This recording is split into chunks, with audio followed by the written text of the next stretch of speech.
Well, hello everyone. My name is Roger Scott. I'm the head trader for Wealth Press. Today is Tuesday, July 14th. July is almost halfway done. Where is this summer going, I ask you? Tell me, where is this summer going? Anyways, I hate to say I told you so, but boy, oh boy, the market is turning on us. And again, COVID-19 is rearing its ugly head again. So let's get into it right now. Now, today's Tuesday, so I want to kind of tell you where we're at, and I want to show you a new list of stocks that are making 90-day breakouts. 90-day breakouts tell us which stocks, which industries, which sectors are hot, which sectors are overextended. Now, last week when I did the 90-day breakouts, there was about 100. Now there's about 20. So it's very important to see which stocks are starting to trend, which ETFs are starting to trend. And we'll talk all about that in this video. So let's do it right now. Global shares fell Tuesday towards the end of the day as skepticism set in about the recent upwards momentum in global markets given rising confirmed coronavirus cases and percolating tension between U.S. and China. Well, that tension is not going away anytime soon. The White House decision to reject nearly all of Chinese maritime claims in South China Sea added to the investors' jitter.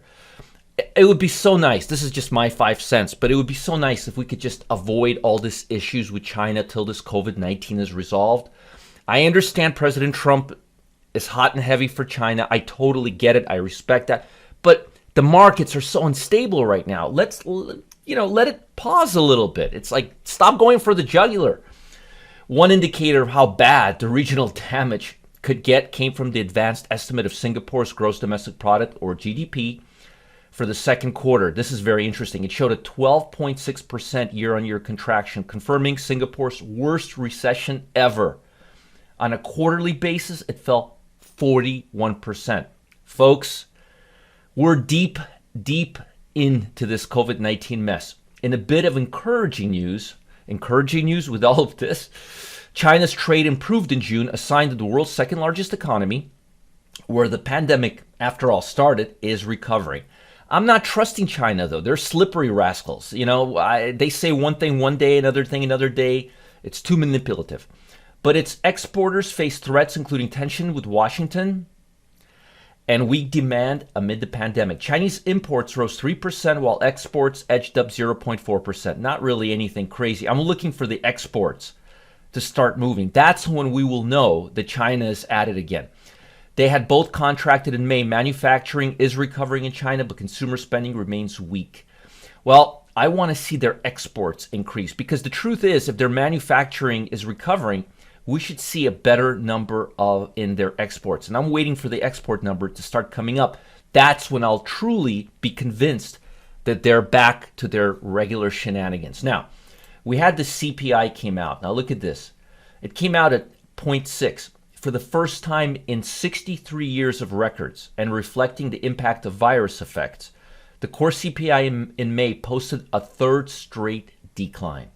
That's the first time in 63 years, down 0.1%, with economy's consensus for June at plus 0.1%. Total price also fell 0.1% in May, with June's consensus at an energy boosted plus 0.5%. I'm telling you right now, we are at 0.6. The numbers are just not that great. And then we've had earnings come out.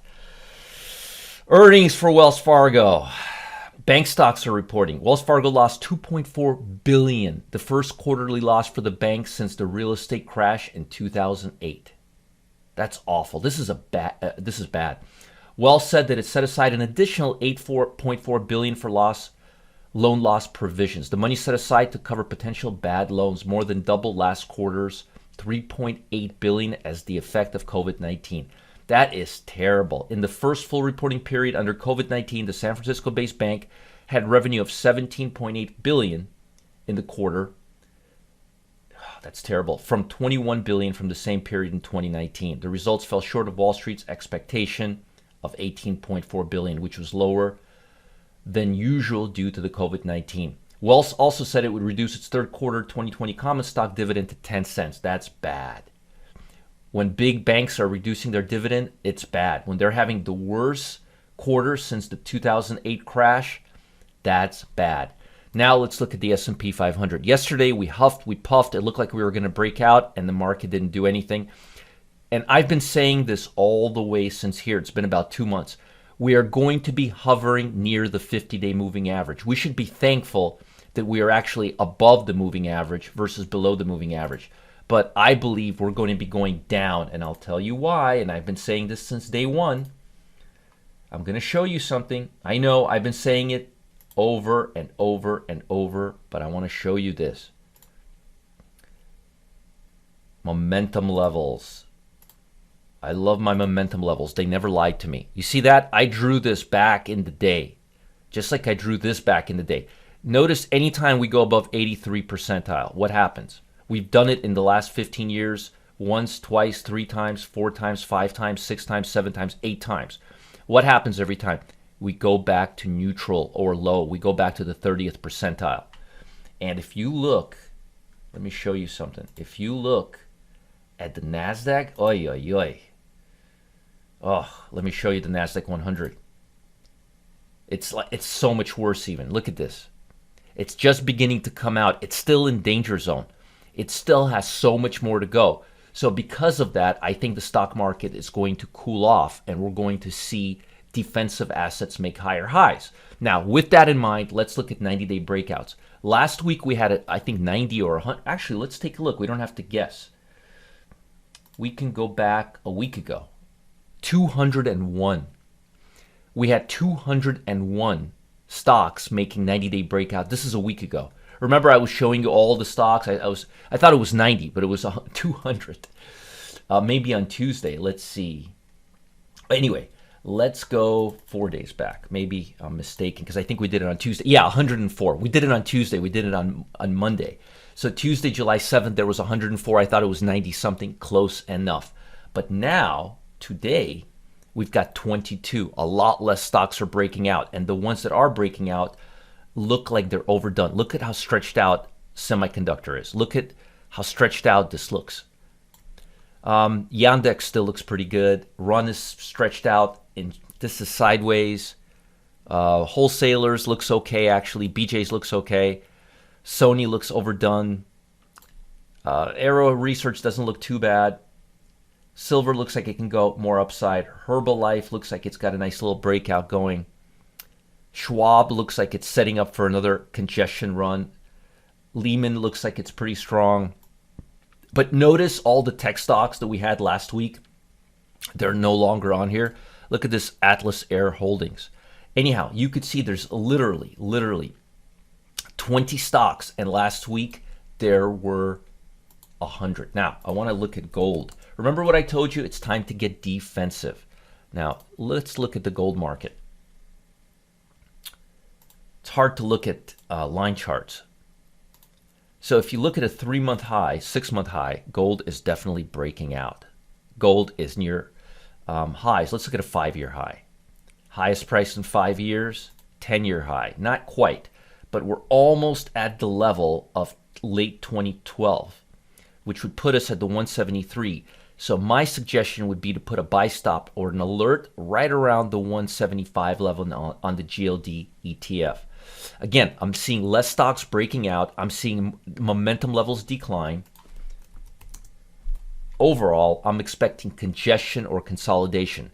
Beginning of this week and end of last week, I told everybody who would listen to me, start getting defensive, lower your exposure in equities, and try to go long bonds and gold.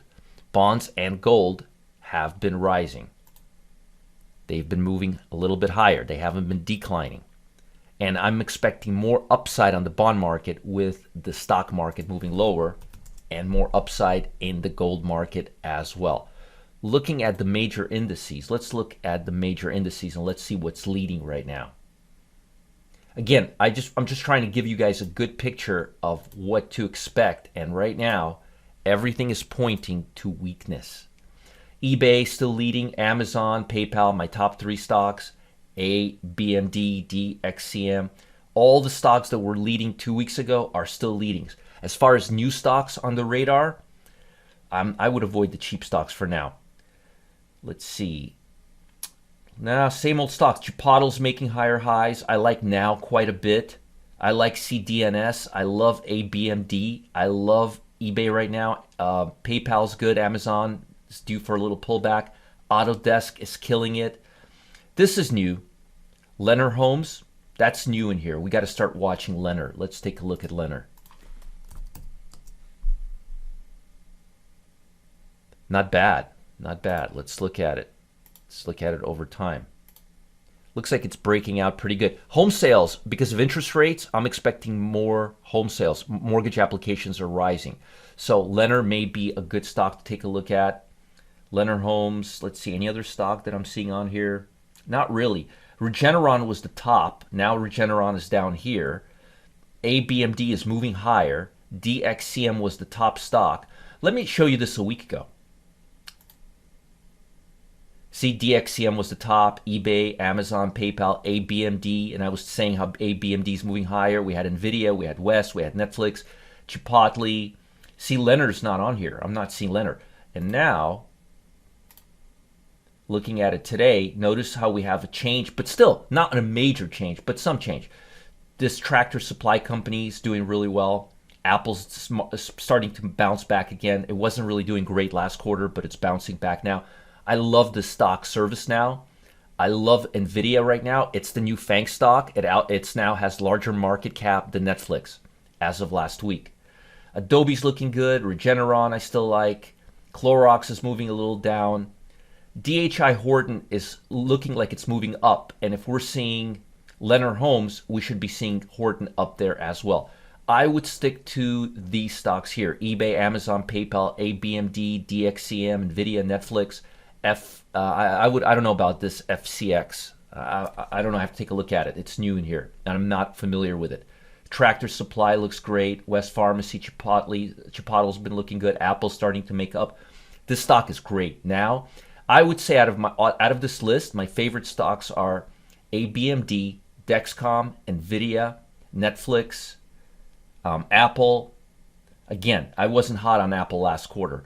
ServiceNow, CDNS, and SNPS, and Autodesk. Basically, the top 15 stocks. Otherwise, I would be very, very cautious. And overall, be very careful, lower your exposure, and become a bit more defensive by diversifying into gold and interest rates, especially over the next few weeks. I think this earnings is going to set a little reality on Wall Street because the numbers are bad, and this quarter is supposed to be the trot before we move forward. So if we have more negative revisions, things are going to move back to next quarter, and the market will assimilate that and not go up over the next few months. So again, keep your eye out on volatility, momentum levels, and stocks making new highs, or the number of stocks making new highs.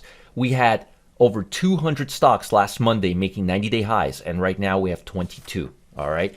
So big change. So this is the thing, folks. No one knows how to profit from a flash crash or a rebound quite like I do. I've been doing this for a long time, and I've got to say I'm pretty good at it. And I have just the things you need to survive and thrive in today's market. A system that works during and after huge market crashes. That's right, during and after, protecting you on the way down and delivering stocks primed to explode higher. And folks, this system has been killing it, destroying it, annihilating it. It's been really good. I've already predicted a 66.1% return on one of my stocks, and I've got a feeling my newest pick is headed even higher. Folks, don't hesitate. Don't delay.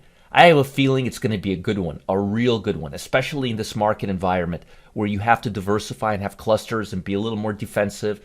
Let a pro help you out. Let someone who's got over 26 years of experience help you out. Click the link below and get my #1 rebound pick now. Bye. Have a great day. I'll talk to you guys soon. Follow the link. Don't miss out. This is a limited time chance. Get your trading back on track. Talk soon, everyone.